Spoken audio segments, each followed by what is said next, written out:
জয় রাধে। আজকের পাঠ পঞ্চতত্ত্বাখ্যান নিরূপণ শ্রী চৈতন্য চরিতামৃত আদি লীলাখণ্ড শ্লোক 52।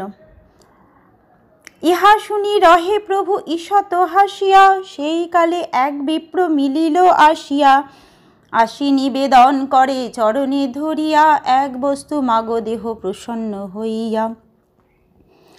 তপন মিশ্র ও চন্দ্রশেখর যখন শ্রীচৈতন্য মহাপ্রভুকে সেই কথা বললেন, তখন মহাপ্রভু ঈষৎ হেসে চুপ করে রইলেন।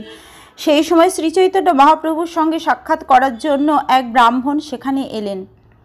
সেখানে এসে ব্রাহ্মণ শ্রীচৈতন্য মহাপ্রভুর শ্রী পাদপদ্মে পতিত হয়ে তার কাছে প্রার্থনা করলেন, আমি একটি বস্তু চাইতে এসেছি, আপনি প্রসন্ন হয়ে আমাকে তা দান করুন।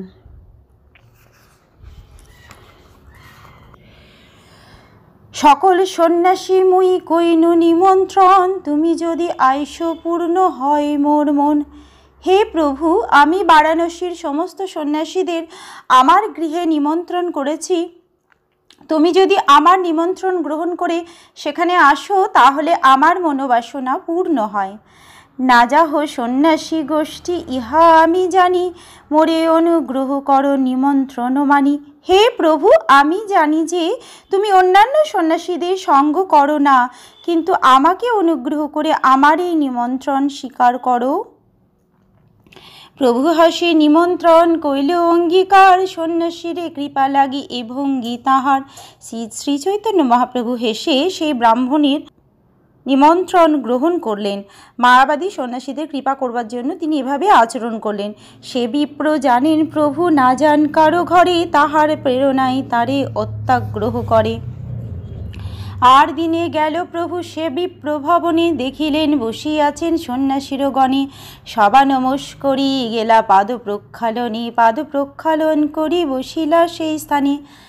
তারপরে দিন শ্রী চৈতন্য মহাপ্রভু যখন সেই ব্রাহ্মণের গৃহে গেলেন, তখন তিনি দেখলেন যে কাশীর সমস্ত সন্ন্যাসীরা সেখানে বসে রয়েছেন। সন্ন্যাসীদের প্রণতি নিবেদন করে তিনি পাদ প্রক্ষালন করতে গেলেন এবং পাদ প্রক্ষালন করার পর তিনি সেই স্থানে উপবেশন করলেন। মায়াবাদী সন্ন্যাসীদের প্রণতি নিবেদন করার মাধ্যমে সকলের প্রতি শ্রী চৈতন্য মহাপ্রভুর বিনয় অত্যন্ত স্পষ্টভাবে প্রকাশিত হয়েছে। বৈষ্ণব কখনো কারো প্রতি অশ্রদ্ধা প্রদর্শন করেন না।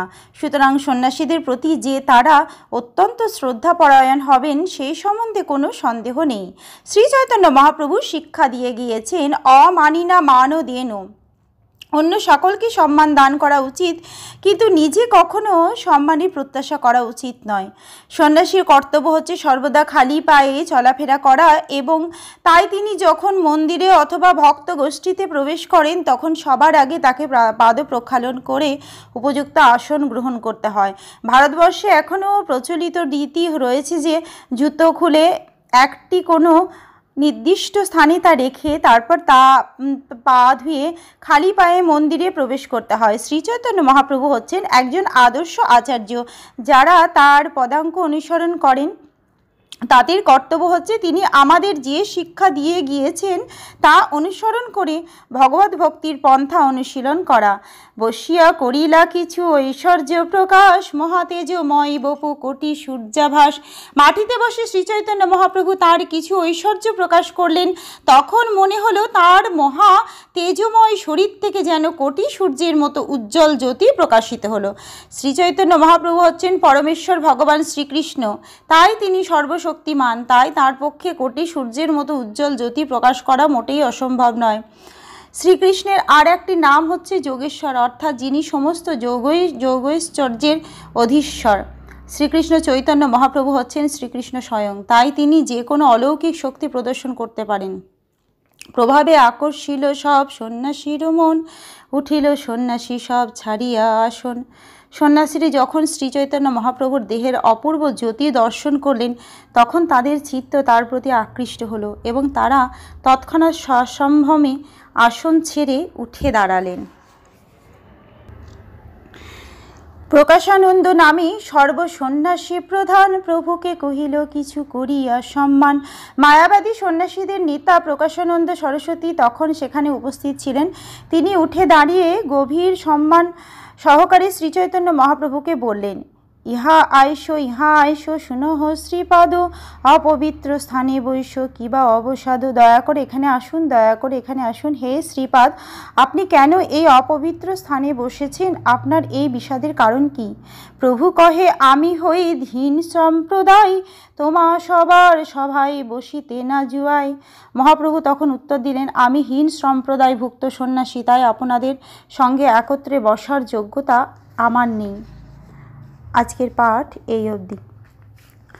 ভজ শ্রী কৃষ্ণ চৈতন্য প্রভু নিত্যানন্দ,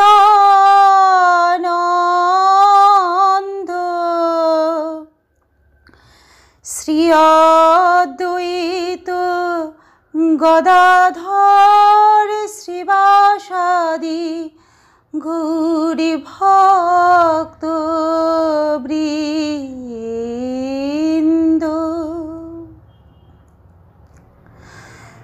হরে কৃষ্ণ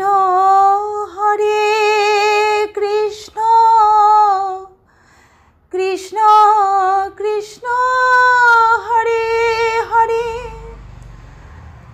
হরে রাম রাম রাম রাম হরে হরে।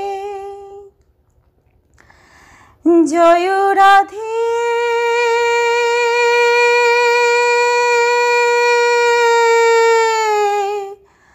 জয় রাধে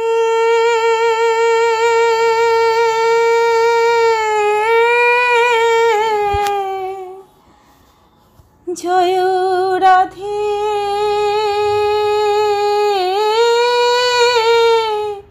জয় রাধে জয় রাধে।